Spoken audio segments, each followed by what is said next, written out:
राधे राधे दोस्तों, कैसे हो आप। आशा करता हूं कि आप सभी खुश होंगे। उस परमात्मा से यही प्रार्थना करूंगा हमेशा आप हमेशा खुश रहें, मस्त रहें, मगन रहें।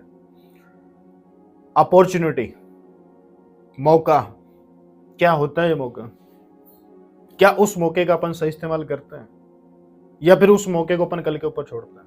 एक छोटी सी कहानी है, शायद आप उस चीज से, उस कहानी से ये समझ सको कि अपॉर्चुनिटी का, एक मौका मिलने का सही इस्तेमाल क्या हो सकता है और उस, क्या बोलते हैं उसको, मौके की चोट कैसे मारी जाती है।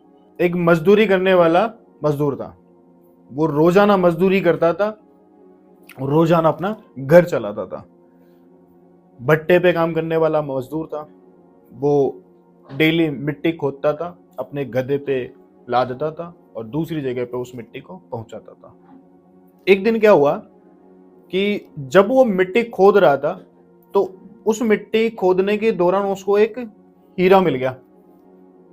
बेशकीमती हीरा था वैसे तो, लेकिन उस मजदूर को उस हीरे की कीमत पता नहीं थी, तो उसके लिए वो चमकता हुआ पत्थर था। अब उस मजदूर ने सोचा कि यार क्या करूं मैं इसका, तो उसने एक घंटी बनाई और उस गधे के गले में टांग दी और उस घंटी में उस हीरे को लगा दिया। तो रोजाना वो मजदूरी करता, अपना घर चलाता। एक दिन क्या हुआ, एक व्यापारी था जो उसके गांव में दुकान करता था। तो उस दुकान वाले ने देखा कि यार ये गधे के गले में जो माला है, जो घंटी है, इसमें जो हीरा लगा हुआ है ये बहुत ज्यादा चमक रहा है। तो उसने उस मजदूर से पूछा कि भाई ये क्या चमक रहा है, इस हीरे की कीमत क्या है? बोले कि साहब मैं तो मिट्टी खोद रहा था और मिट्टी खोदने के दौरान मेरे को ये मिल गया। तो उस व्यापारी ने बोला कि ले ये 50 रुपए पकड़ और ये हीरा मेरे को दे दे। तो उस व्यापारी ने वो 50 रुपए में वो हीरा ले लिया और हीरा ले लिया। व्यापारी ने अपनी दुकान के आगे एक फ्रेम बना के उस हीरे को लगा दिया। तो चलती रही उसकी दुकान। मजदूर का किस्सा वहीं खत्म हो गया जहां पे उसको 50 रुपए मिले। अब किस्सा शुरू होता है उस व्यापारी का।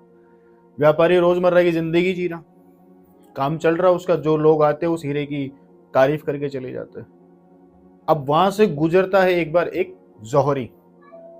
कहते हैं ना कि हीरे की असली पहचान एक जौहरी ही समझ सकता है।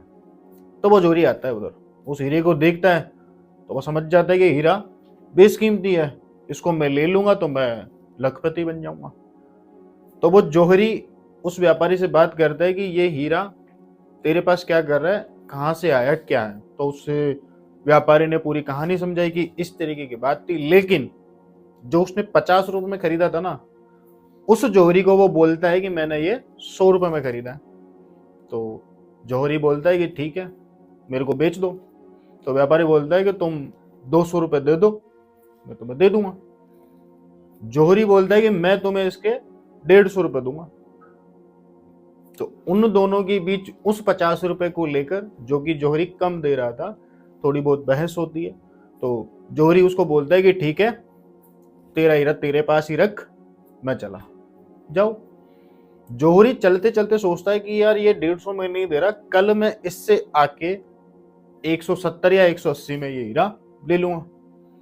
ठीक है, अब वो जौहरी तो वहां से चला गया, लेकिन एक किस्मत का दूसरा जौहरी आ गया।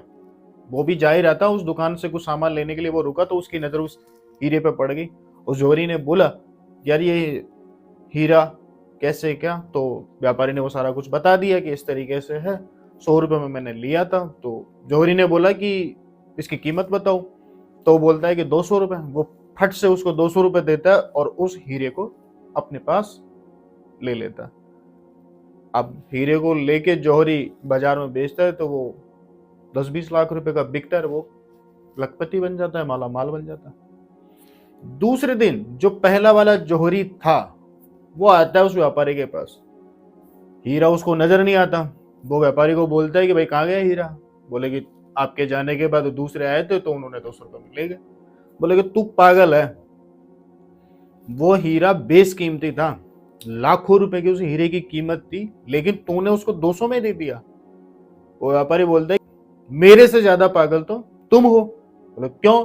बोले जब मेरे को तो पता ही नहीं है कि वो हीरा बेशकीमती था, तुम्हें तो पता भी था कि वो हीरा बेशकीमती था, तो तुमने उस 50 रुपए के खातिर उस हीरे को जाने दिया। क्या समझते हो इस स्टोरी से आप? दो सीख मिलती है। पहली सीख, उस जौहरी के पास लखपति बनने का, धनवान बनने का एक मौका था, लेकिन उसने उस 50 रुपए के खातिर वो मौका छोड़ दिया। छोड़ दिया नहीं, गवा दिया उस 50 रुपए के खातिर। दूसरा, वो जौहरी अगर उसी दिन 150 या 170 या 180 तक अगर उस हीरे को खरीद लेता उसी दिन सेम डे, तो भी उसके पास एक मौका बन सकता था कि वो एक धनवान व्यक्ति बन सके। दो चीज, एक मौका भी गवा दिया, दूसरा कल के ऊपर नहीं छोड़ना। उस जौहरी ने कल के ऊपर छोड़ा कि कल अपन कर लेंगे। एक पुरानी कहावत है, काल करे सो आज कर, आज करे सो अब, पल में प्रलय होएगी, बहुरी करे वो कब। एक दोहा है, बहुत अच्छा दोहा है, लेकिन इस दोहे का भावार्थ, अर्थार्थ, अर्थ समझता ही नहीं है कोई। अगर समझता भी है तो उस पर कार्य नहीं करता।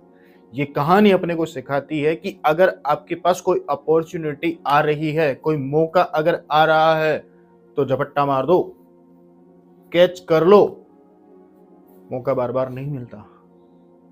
समय जो उस जौहरी ने कल के ऊपर छोड़ा, आप मत छोड़ो कि इस कार्य को अपन कल कर लेंगे। अगर आपके पास कोई अपॉर्चुनिटी है तो उस अपॉर्चुनिटी को कल के ऊपर ना छोड़ के आज ही उस अपॉर्चुनिटी का पूरा फायदा उठाओ, और मौके की तलाश में हमेशा रहो। कुछ ना कुछ मौका अपनी जिंदगी में जरूर बनता है। बस प्रॉब्लम कहाँ आती है कि हम उस मौके को पहचान नहीं पाते। जब भी कोई भी मौका बने आगे बढ़ने का, सक्सेसफुल होने का, तो उस मौके पे आप खरे उतरो, कल के लिए मत छोड़ो। राधे राधे।